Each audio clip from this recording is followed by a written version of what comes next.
Let's start with prayers. Om Ajnanatimirandhasya Jnananjanashalakaya Chakshurunmilitam Vena Tasmai Shri Gurave Namah.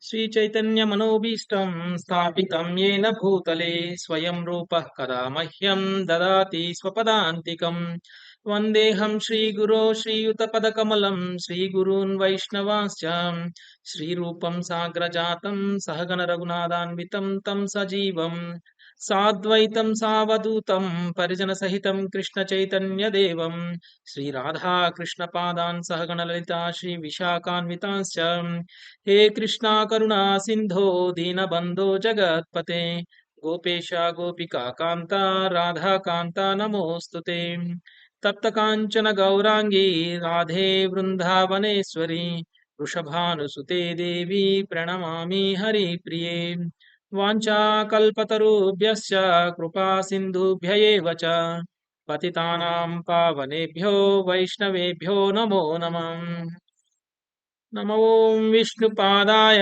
कृष्णप्रेष्ठाय भूतले श्रीमते भक्तिवेदान्ता स्वामिन् इति नामिने नमस्ते सारस्वते देवे गौरवाणी प्रचारिणे निर्विशेष शून्यवादी पाश्चात्यदेशतारिणे जय श्री कृष्ण चैतन्य प्रभु नित्यानंद श्री अद्वैत गदाधर श्रीवासादि गौरभक्तवृंद हरे कृष्णा कृष्ण कृष्णा हरे हरे हरे राम राम राम हरे हरे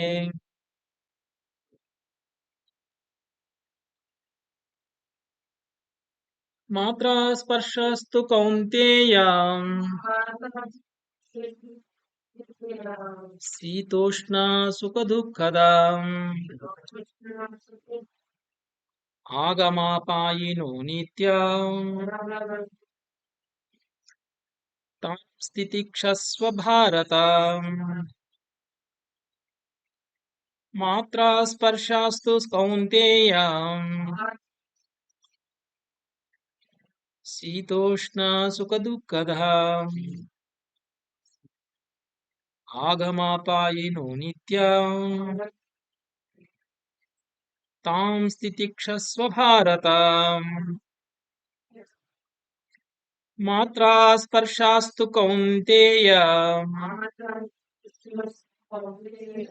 शीतोष्ण सुखदुःखदा आगमापायिनो नित्यं तां स्थितिक्षस्व Bharat O son of Kunti, the non anybody want to read? O son of Kunti, the non-permanent appearance of happiness and distress, and their disappearance is due course, or like appearance and disappearance of winter and summer seasons. They arise from the sense perception. O scion of Bharata, and one must learn to tolerate them without being dis- disturbed. Anyone wants to read the shloka? Mataji. मात्रा स्पर्शास्तु कौन्तेय शीतोष्ण सुखदुःखदा आगमापायिनो नित्यं तां स्थितिक्षस्व भारत प्रभुजी anybody मात्रा स्पर्शस्तु कौन्तेय शीतोष्ण सुखदुःखदा आगमापायिनो नित्यं तां स्थितिक्षस्व Bharat. Okay, next verse.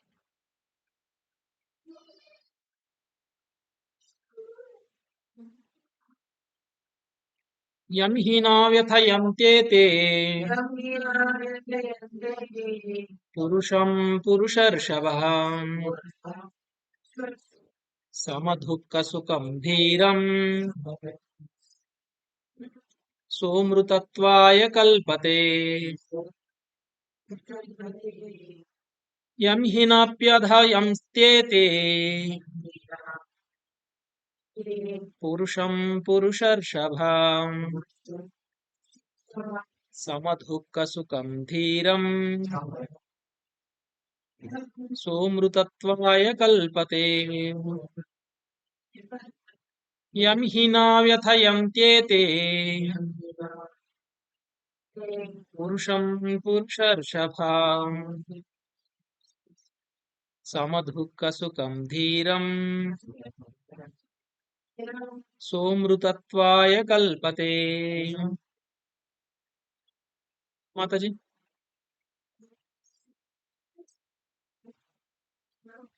person who is not disturbed by happiness and distress and who is steady in both is certainly eligible for liberation.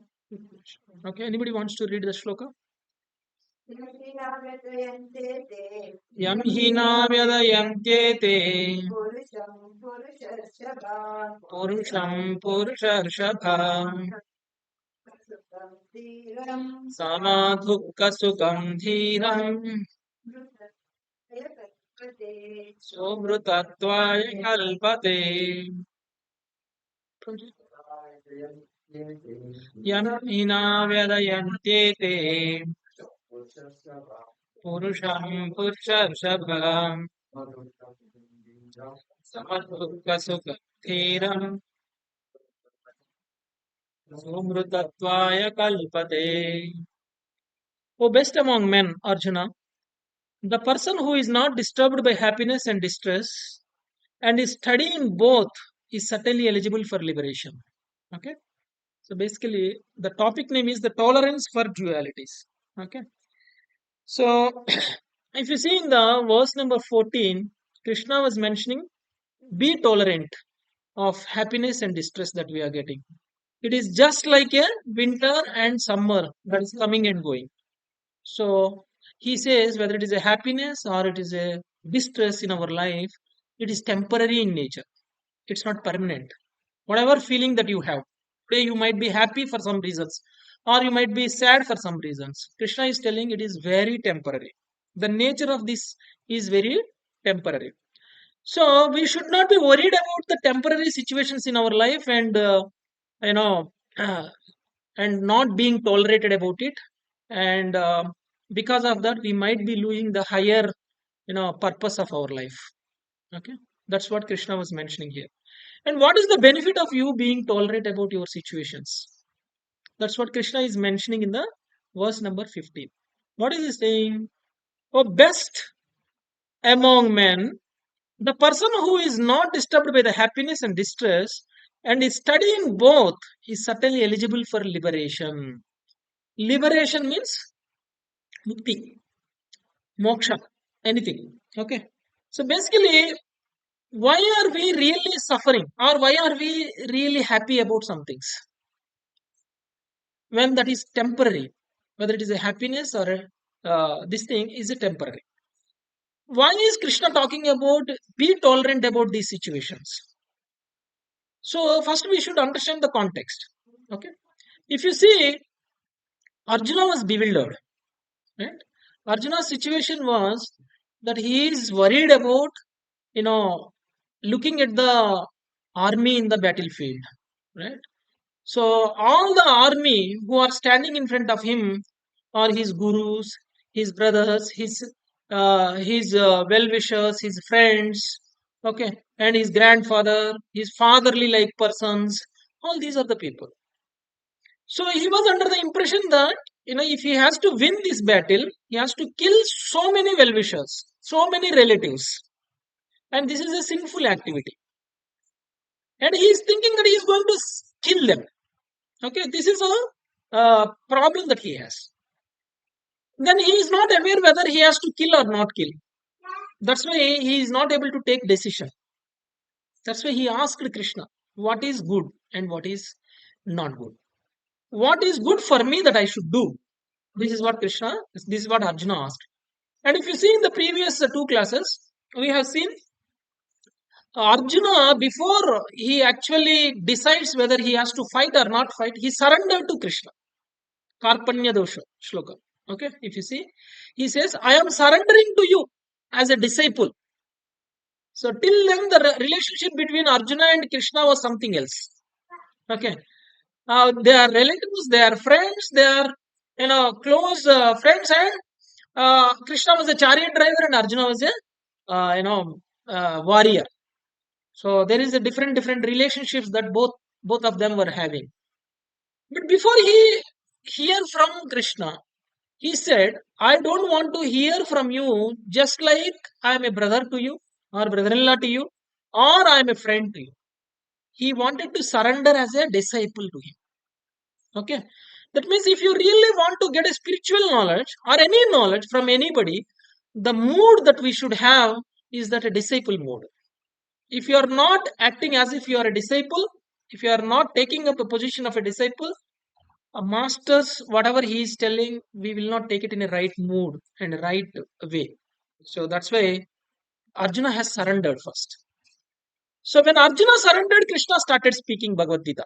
That was the first thing that Krishna has spoken. So we might have seen the hero entering in the movie, right? How he enters. How he enters. It's background music. uh, and before you see him, you see lot many things. Okay. But Krishna's entrance in Bhagavad Gita is not like that. How is he? He's not like a hero. He's like a chariot driver. He is entering. Okay. Then he started talking. Then we started talking. First, he chastised Arjuna. For no reason, you are bewildered. For no reason, you are, behaving like this. In fact, he said, you are behaving like an impotent. Okay. You are behaving like an impotent. No learned person will behave like this. So, this is what Krishna mentioned about Arjuna. Arjuna is not a learned person. Arjuna is an impotent. No, but Krishna was chastising him because such a behavior is not expected from a person like Arjuna. Because Arjuna is not thinking as if he is a kshatriya and he wants to perform his duties. He forgot about his position. He forgot about why he is in Kurukshetra, and he was thinking in a bodily conception. Okay, so he is not thinking in a higher conception. He is thinking in a bodily conception. He is thinking that if we kill, they will die. So that's why Krishna started giving the knowledge of soul. Okay, Krishna started giving the knowledge of soul, and he said, "Don't think that you are killing them, or don't think they will live forever." Dehinosmin yatha dehe kaumaram yavanam jara. So Krishna started speaking about the verse, saying that the body is changing continuously from the boyhood, from the childhood to the youth, and from the youth to the old age, and from the old age after death you will again change the body. That means body is continuously changing. We might be thinking that we are not changing. The fact is we are changing every second. We are changing every second, every minute we are changing. That's the reason if I ask you to get your photo 10 years back and now, you will see huge difference. Right? Your childhood photo and now, will you see the difference or not? You'll see a lot of difference. Sometimes you yourself feel surprised, like, is this me? Right? Is this me or not? Sometimes you feel surprised. That means you are not changing the body, changing the body. But are you very worried about you changing the body from boyhood to youth and youth to this age? Are you worried? No. But you are worried when you are leaving this body and getting a new body. The fact is, we are changing our body when the body becomes useless. Right? Our senses stop working. Our eyes can't see. Our ears cannot hear. Our nose cannot smell. Our tongue cannot taste. And we can't lift our hand. We can't walk a few steps. That was the situation where we leave the body. But we are still attached to that body and we don't want to leave. Actually, we should be happy of leaving such body. Because if you leave that body, you will get a new body with new senses, new eyes, new ears, new nose, new tongue, new legs, new hands. Who is not happy? Who is not happy? But we don't want to leave the body, right? Even a cockroach, if you are trying to kill, it does not want to leave the body, right? This is what our previous class we learned. Why is this fear for us to leave the body? Is because of too much attachment that we have with this body, and too much attachment that we have anything that we possess with this body. We think we are this body. We don't think we are not this body, right? We don't think that. But the fact is, this body is temporary. The fact is, nobody in the world lived for longer than 100 years. Maybe some one or two people, they are in the news and they live. And even if they live more than 100 years, they might be living for 105, 110, or 120, not beyond that. So the average age of a person, if you consider, it will be around 90 to 100. Okay. So, so in that case, we are so much worried and we don't want to leave this body. That's why Krishna is giving the knowledge of the soul. Okay. He is telling Bhishma or Drona, whom you are seeing and worried of killing them, they are not permanent. And don't think they will die after you kill.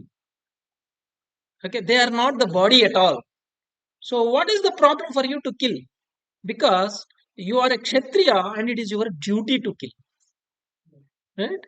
And a Kshatriya has to fight for establishing Dharma.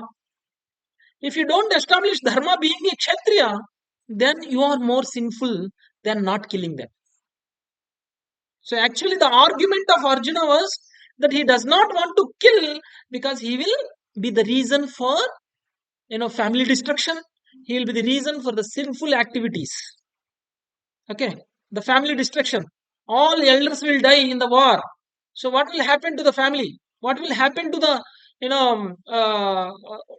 ladies who are not being protected by the young generation or their husbands because they are all killed? Okay, so everybody will degrade their lives, and Varna Sankara will start. Varna Sankara, ladies will not have protection from anybody. So then Varna Sankara starts, and the religious principles will die. Nobody will follow the religious principles. If no one follows the religious principle, who is the reason for people not following the religious principles? Arjuna thinks it's me. If I kill everybody, people don't follow the rituals. People don't follow the religious principles. So I'll be the reason. One side I'm killing, I'm incurring sins. Another side, people don't follow the religious principles, and I am the reason for everything. This is the conception with which Arjuna has decided not to fight. Okay, that's why you know, Krishna is very angry on Arjuna before he starts speaking. That's why he chastised. Okay, so killing elderly people and incurring sins, all these are the arguments. If Arjuna is giving, then Krishna has to refute all these arguments. Otherwise, whatever Krishna is telling does not make sense for any of us, right? So we might be, especially in this verse, if you see, matra sparsheshu kaunteya. So in this, sometimes you will be feeling happiness because of this body, and sometimes you will be feeling distress because of this body, right?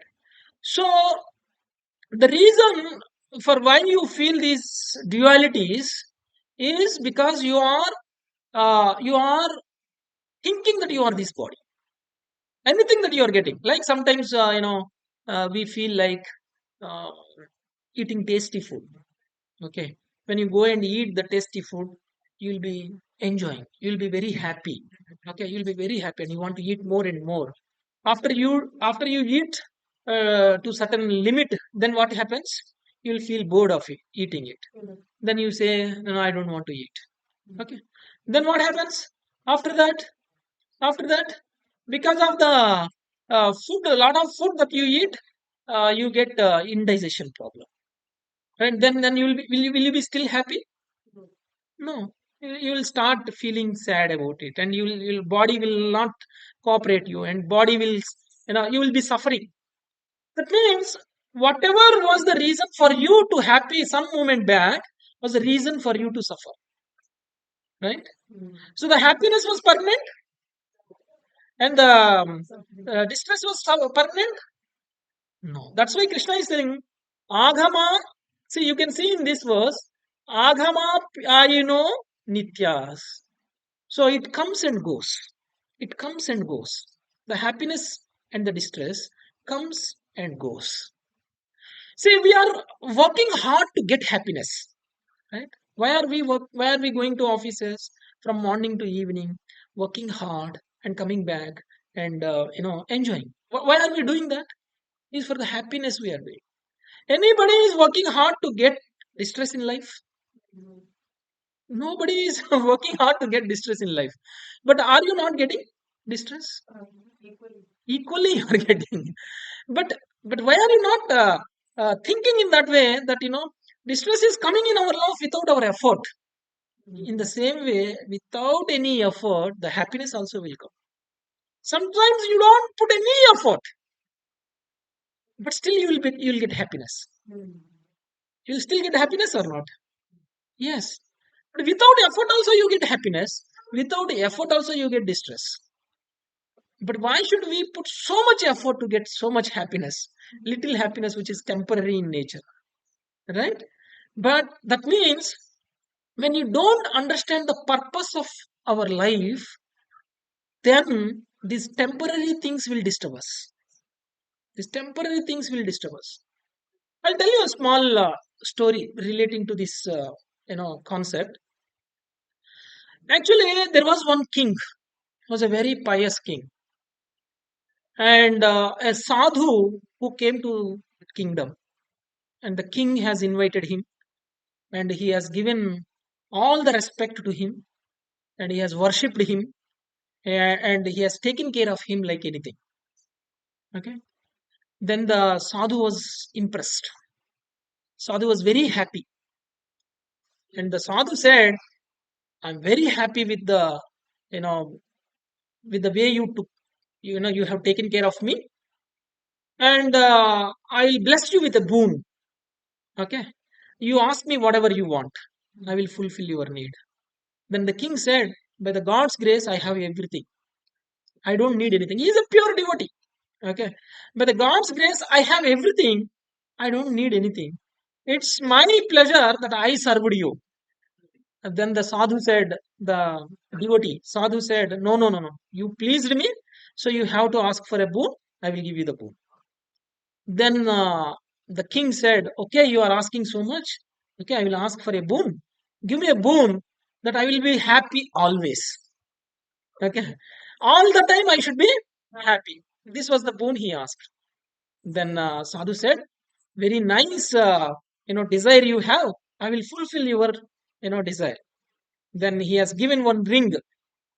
He said, "You wear this ring, and whenever you are happy, look at this ring, and there will be a message popping up from the, you know, ring. You read that ring, then you will be happy."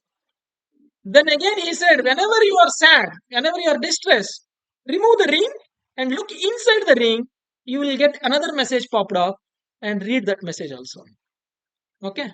So this ring will help you, to be happy all the time. Okay. This is what he said. Okay.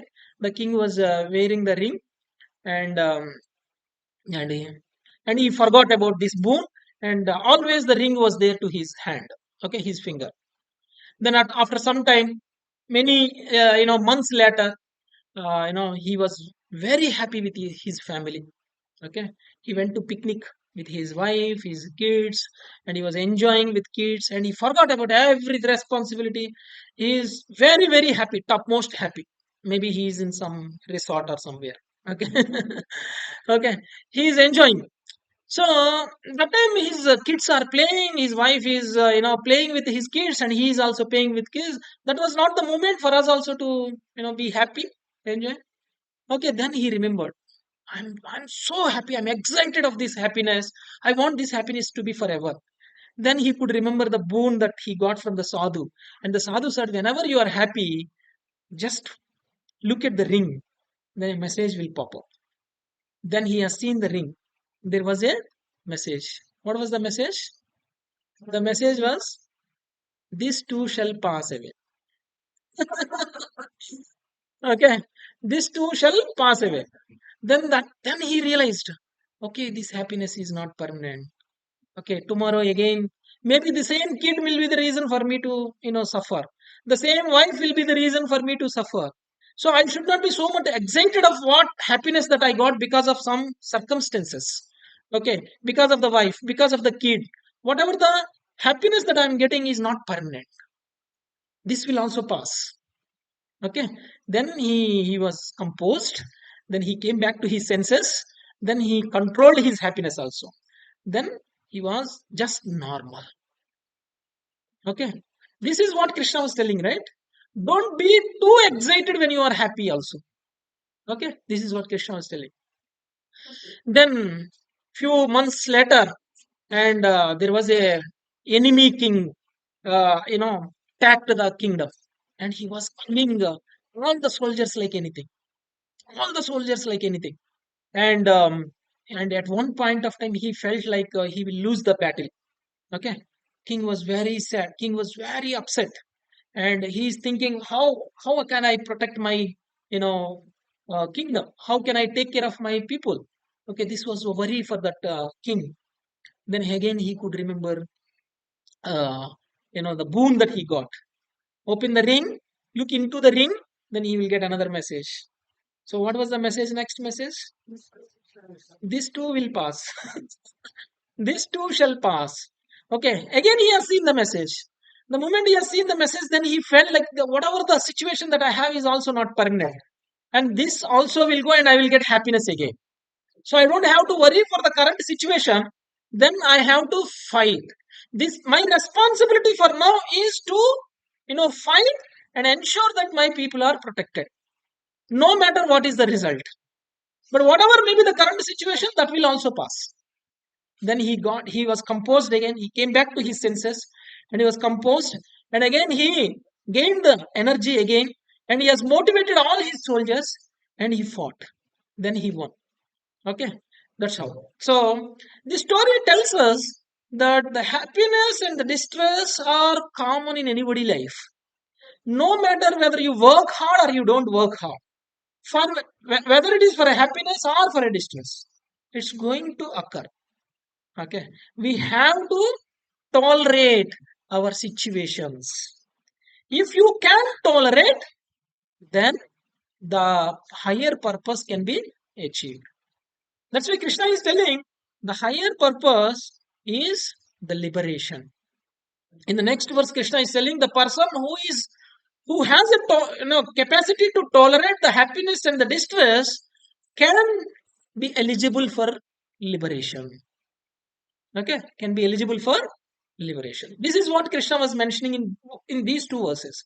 So now one thing that we need to understand is that um, so the Pandita will not think about all these things. The Pandit means the learned person will not think about all these things because he has the knowledge of what Krishna is giving. That's why in the previous verse, if you see, Krishna was mentioning Gatasuncha Gata Agathasun. Gatasun Agathasuncha Nanu Sochanti Pandita. Okay. So this is what Krishna was telling. So you need not be worried about, and you need not be lamenting about the anxieties or the happiness that you have in your life. Okay. So uh, so if you analyze ourselves why we are actually not tolerant of all these dualities, it is very important for us to analyze why we are not tolerant for these dualities is because we are in the concept, we are in the bodily concept, just like Arjuna. Arjuna was also thinking that Bhishma is a body, Drona is a body. If he kills, they will die. Okay, that's why he is giving. There is, see, the reason why we are happy or unhappy is because, we think we lose this body. We don't want to leave this body. We want to be here eternally, right? We want to be here eternally. But that is not possible. We don't understand that. The body undergoes six types of changes. The body undergoes six types of changes, whereas the soul does not undergo any change. It is always same. The characteristics of the body and the characteristics of the soul is completely opposite. The characteristics of the soul is Sat, Chit, Ananda. There are three characteristics of the soul. Sat, Chit, Ananda. What is Sat means? Sat means eternal, permanent. It is forever. You cannot kill the soul. Soul will not change. It will remain same all the time. Okay. Whether you are in a body or whether you are in a young body or you are in a old body or just before you leave the body also, soul will remain young. Soul will always remain same. Okay. But whereas body is not Sat.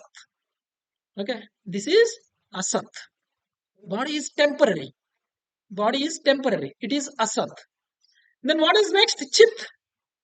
Chit means full of knowledge. Okay. The soul is the real knowledge. Body is not the real knowledge. Body is, in fact, the body is, it's like working like a machine. We eat, but we don't even know how this food is digested. Right? What is the process of digestion? What type of chemicals are, released from this body?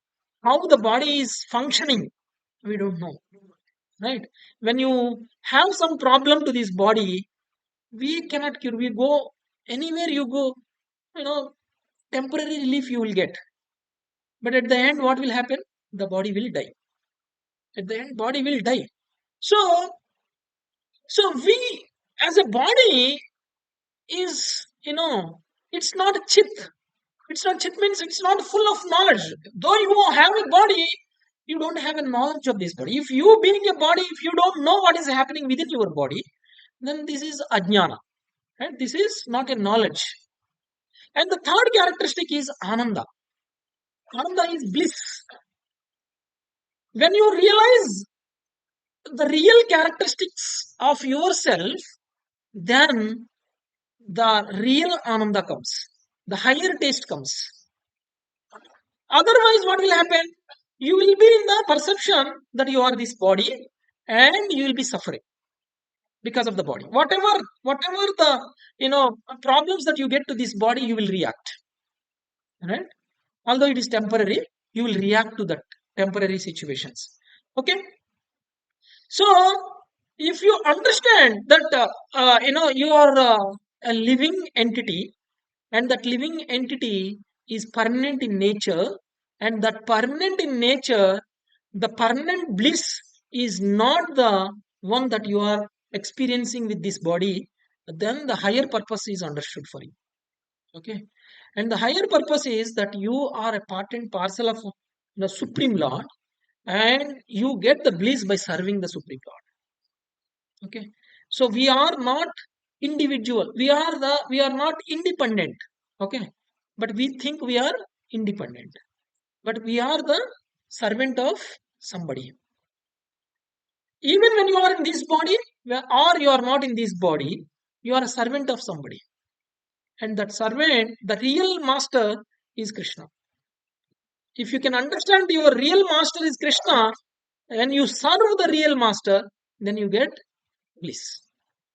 Otherwise, what will happen? You think that, no, I am master. I have a lot of servants and I am not serving anybody. We might be thinking. Okay. But the fact is, we are serving our own senses. We are serving our own senses.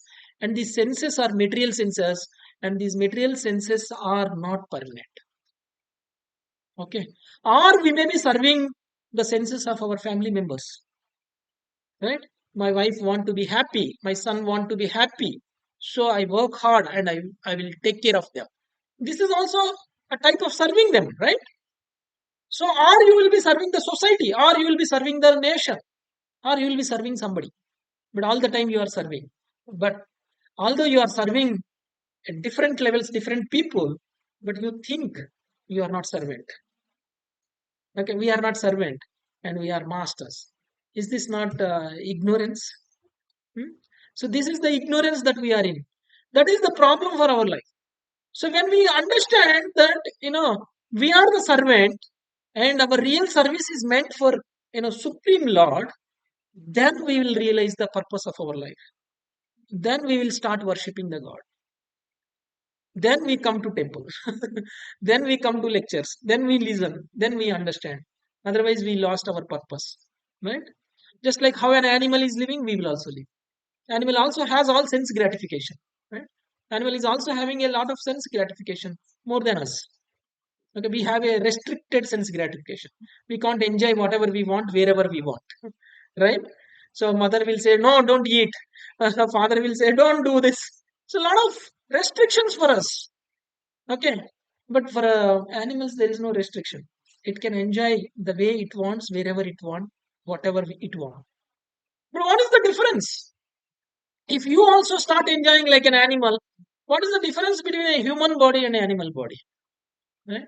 Animal body is not having the consciousness that we have. We can get this knowledge, Bhagavad Gita knowledge, whatever Krishna is giving in Bhagavad Gita, that knowledge he can give. Okay, that knowledge we can understand. We can sit, we can listen, we can understand, we can implement in our life. But animals, even if you make animals sit in this lecture, and then if can it understand? Can it change its life? No. If we also remain like that, we don't want to hear. We will close our eyes. So Prabhuji will call for a lecture on Sundays. I don't want to hear to this lecture. I'll close my eyes. I will close. I'll stop. We are just like an animals. There's no difference. Okay. Our purpose is not to live like an animals. Okay. Our purpose is to liberate from this happiness and this distress. Okay. Because if this body is the reason for our struggles, our distress, then we should get a body which will give you happiness always, which will give you, bliss. You will be in bliss always. Do you think you will have such body?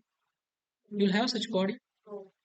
You should never become old, and you should never get a disease, and you should always look young, beautiful, and you should always be happy. Do you think any one of us can get such body? Yes, I would say yes, you can get the body. You can get such body. Then now, will you be trying for such body? If I say yes, it is possible, will you be trying for such body? But you will always be beautiful. You will always be young. You want such body? Yes. Why? Who will say I don't want to live young always? Huh? That body is a spiritual body. That body is not made up of these five gross elements. Okay. Panchatattva. It's Panchabhuta. It's not made with Panchabhuta. It's made of spiritual body. Such a spiritual body you can get when are you eligible for getting such a spiritual body? That body you will not have this happiness, suffering, all these things. You will always be happy. And that happiness is not like Sitoshna Sukadakhesu. Okay, it's not like winter and summer. Winter goes and summer comes, and summer goes, winter comes. In summer, we don't tolerate, right? We don't tolerate summer, and we don't tolerate winter also. We don't tolerate winter also. But that is temporary, right? That is temporary. And if you can tolerate that for some time, and there is a summer going to come. Let us just tolerate for a few more months. Then the monsoon comes. Then we will be very happy. Then when you know that something else is there, then you will tolerate. When you don't know something else is there, you don't tolerate, right? So that's why then when you are feeling when you are feeling itching, what will you do? Huh? You'll scratch. When you scratch, what will happen? You will feel happy for some time when you are scratching. After that, the itching will increase. Then you will feel the scratch more and more. Then what will happen? Huh? And the wound starts. Then the that happiness goes. The scratching happiness goes, and you will get some other distress. So if you know that this itching is temporary and you tolerate without scratching, what will happen? You don't feel itch. Just test this. When somewhere something is itching, right? Don't scratch. Don't scratch. Problem solved. Then you just tolerate your itching feeling. Then you don't feel the scratch. Okay. So the problem is solved. So in the same way, if you can tolerate every situation in your life, then you are eligible for liberation. And that happiness and that distress will not make you react. Okay. And you will be stable in all situations. That's what Krishna is saying. In dualities, you should be tolerant. If you are tolerant, then the next verse says you are eligible for liberation. So the liberation, so how can you be tolerant, first of all? How do you get the tolerance? Okay. So that means, yes, I need spiritual body. If I can get a spiritual body, then I don't have to suffer. I will always be young. I will not get any disease. I will always be young. For that spiritual body, we have to work in this material body. Having this material body, the purpose of having this material body is to get that spiritual body which will give you permanent happiness, permanent feelings that you have. Okay. So that is not just possible, without practicing the spiritual life. Okay. That's why Prabhupada says, Srila Prabhupada has given us the Hare Krishna Maha Mantra, right? Chaitanya Mahaprabhu has given us the Hare Krishna Maha Mantra. He said, if you chant Hare Krishna Maha Mantra, then you will become eligible for getting liberation. Okay. Hare Krishna, Krishna Krishna, Hare Hare, Hare Rama, Rama Rama, Hare Hare. This mantra has the potency. It's not simple words or simple, letters, just like all other material, words. So this is non-different from Krishna. Non-different from Krishna. So Shastra says, in Kali Yuga, if you really want to get liberated, the only way possible is chanting the holy name. Okay. Harer Mama, Harer Mamaiva Kevalam, Kalo Nastyeva Gatiranyada. In Kali, there is no other way. That's why 3 times. Kalo Nastyeva Gatiranyada. There is no way, no way, no way. Only one way. What is that? Harer Mama, Harer Mamaiva Kevalam. 3 times Shastra is telling confidently. Okay. Harer Mama, Harer. Only the holy name is the way for you to get liberation from this body. Okay. Otherwise, you don't get spiritual body and you don't get whatever happiness that you are always thinking of. You don't get eternal body. So you will. That's what Krishna mentioned, right? Once you leave this body, you will get another body. Right? We are working hard, right? We live happily in this body, but at the end we will die. Whatever we accumulate in this body, whether it is a properties or it is a relations or health, happiness, anything that you acquire, it all gone the moment that you leave this body, and then you get a new body.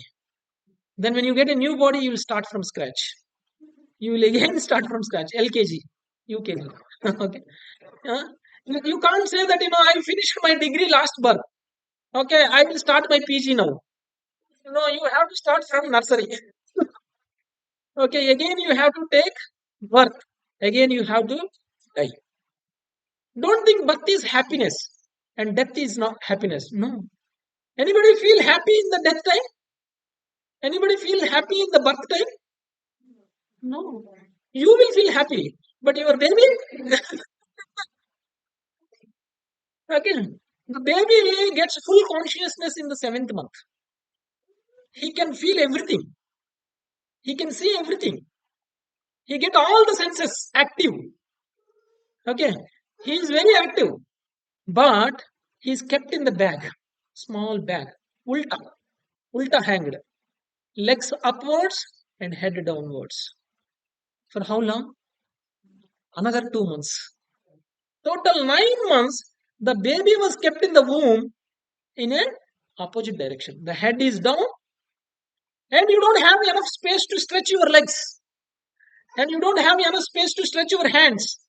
You can't walk. You can't freely move, and you were kept in the womb where there is, a lot of urine, a lot of stool, and you were kept like that in the bag. And if you don't keep your stomach clean, then what happens?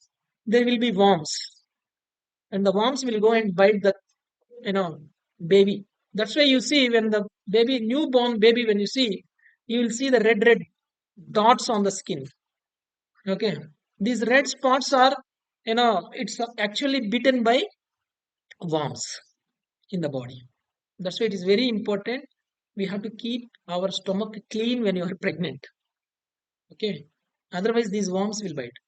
Do you think, let us say, you are grown now and you are kept in a small bag and ulta hanged? How long you can? Okay, and this is the situation for a baby in the womb, and that baby was suffering like anything for 9 months. In Bhagavatam, the prayers comes, the prayers prayed by the baby in the womb. It is given, and the baby says, I did a lot of mistakes. I have done a lot of sinful actions. That was the reason you are making me to suffer like this in this womb. Okay. So I did a great mistake. If you can give me a chance, if you can give me a chance, I will come out of this body, and then I will do activities which will not make me to take birth again. Whenever you are having a troubles, right? What will you say? Somehow you make me get rid of these troubles, so that I will make sure that in future I will never come, and I will never get into this situation again. We tell this, right? We pray God. The same way the baby in the womb is praying the Lord, saying, give me an opportunity to serve you, okay, so that I get liberated from this body, and in future no birth, no death. I don't have to take another body. Okay. The small baby, when it is in the womb, it is thinking. The moment the baby comes out of the womb, what will happen? It forgets. It forgets what it has undergone in the womb, and it forgets what it has done in the last life, and it started again associating with this Maya, right? This nature, and all people around will make him forget, right? The moment the baby born, what will we do? We will not let the baby do whatever it wants, right? We will make the baby do whatever we want. Whatever the idea that we have, we will try to implement. Whatever we think, we will talk. Whatever we do, the baby also will learn. Right? Baby learns from us only. If you are a pure devotee, baby also becomes a pure devotee. Example, Prahlad Maharaj. When Prahlad Maharaj was in womb, his mother was hearing to the Bhagavatam from Narada Muni.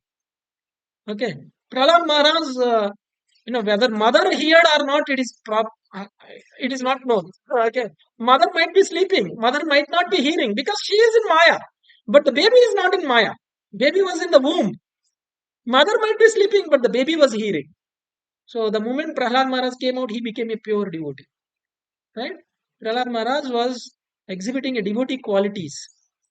So although Hiranyakashipu, his father, was not letting him to do the devotion for the Lord Vishnu, but Prahlad Maharaj did not leave the holy name of the Lord. Whatever may be the situation, he tolerated the dualities. Right? Did he tolerate the dualities? Hiranyakashipu, made him to suffer like anything. Made him to suffer like anything. He did not let him to chant the holy name. Okay. But he did not leave. He knows the higher purpose. So he chanted the holy name, and the Lord has protected, Prahlad Maharaj from Hiranyakashipu. Okay.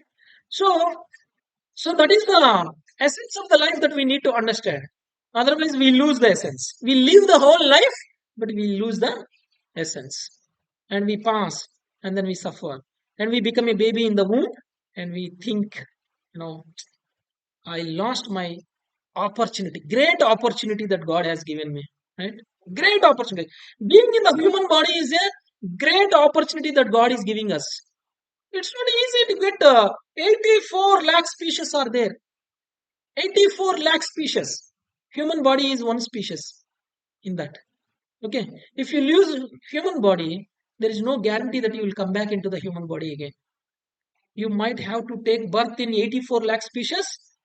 Once you know, spend all your sinful, reactions, then you will take again human body. By the time you come back to human body, you don't know whether you will get an association for you to, chant holy name or not. Right? We don't know who will be our neighbors, who will be our father. Who you can't choose, right? Your father. We can't choose your father. Based on our past karmas, God will give us some suitable father, suitable mother. Okay, so that with that suitable father and suitable mother, we don't know whether they are devotees or not. We don't know whether we get an association of devotees or not. We don't know whether we will get an opportunity to chant holy name or not.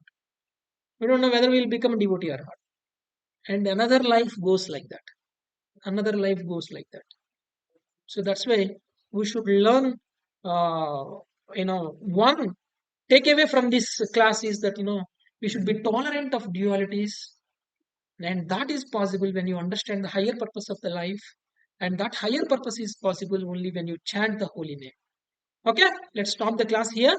Hare Krishna, Krishna Krishna, Hare Hare, Hare Rama, Rama Rama, Hare Hare. Thank you very much. Anybody has any question, you can ask me. No doubts? Hare. Krishna is instigating Arjuna to violence. Violence, okay. Yeah, Krishna, yeah, people will say, those people though who don't understand the responsibilities of different varnas, they talk like that. Okay, that's why whatever Krishna said in Bhagavad Gita, we should carefully understand. Krishna mentioned you are Kshatriya, and Kshatriya's duty is to fight. Actually, Krishna has given enough opportunities to stop the war. Okay, but he could not stop. War was unavoidable.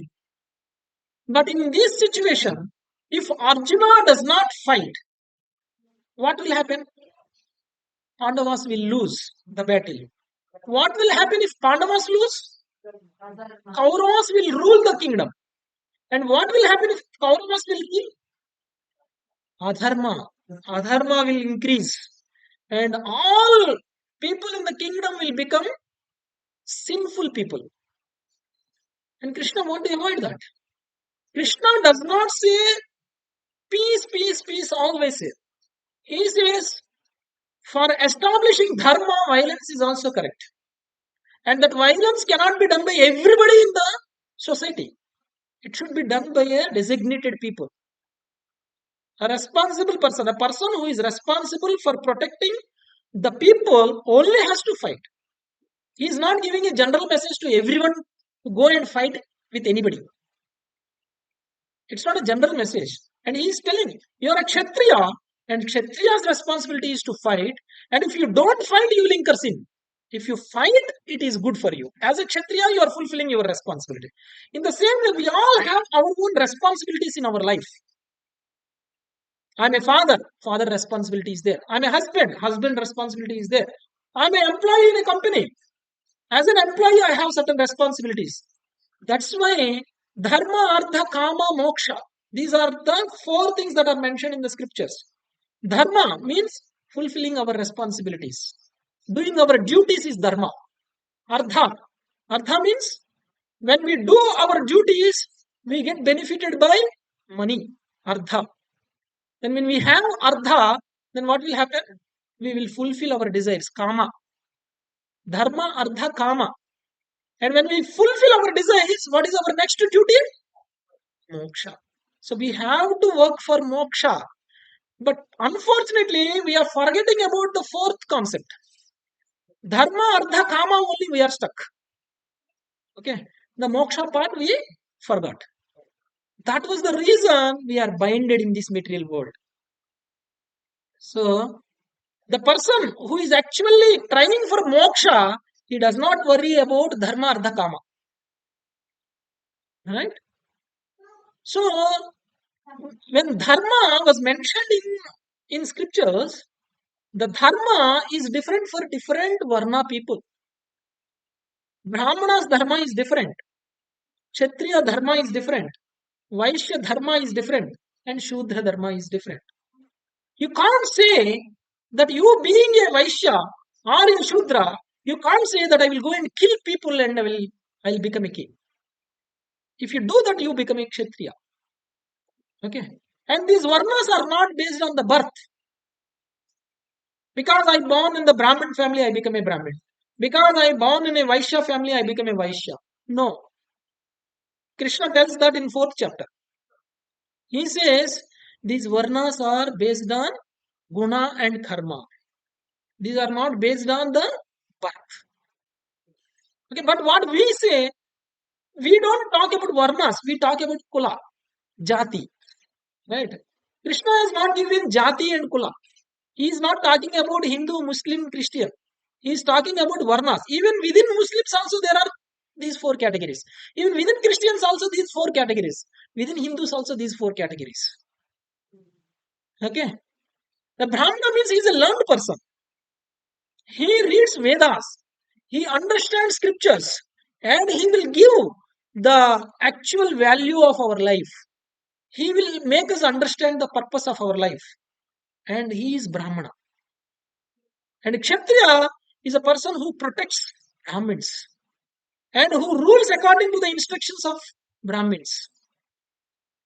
Then he is ruling as per the instructions of God. Then he becomes a representative of the God. A king is a representative of God. Right? A king is a representative of God. You have to worship king just like how you worship a God. When the king is ruling as per the scriptures. How the king will rule as per the scriptures? He should have advisors who knows the scriptures. But today's advisors are the people who are ruling have advisors, not one advisor, hundreds of advisors they have. None of them knows what is the real, things that are mentioned in the Vedas. How to rule as per the God's law. They don't know. Okay, they form their own rules. They form their own law, and which is against scriptures. So you don't have to worship such rulers. Okay, so that's why Arjuna, he is fighting when Krishna was telling him to fight. Krishna is telling means Vedas are given to us by Krishna only. If you follow as per Vedas, it is equal to you following Krishna. So Krishna only telling Arjuna to fight, that means fighting is right for Arjuna. That means duty he has to perform.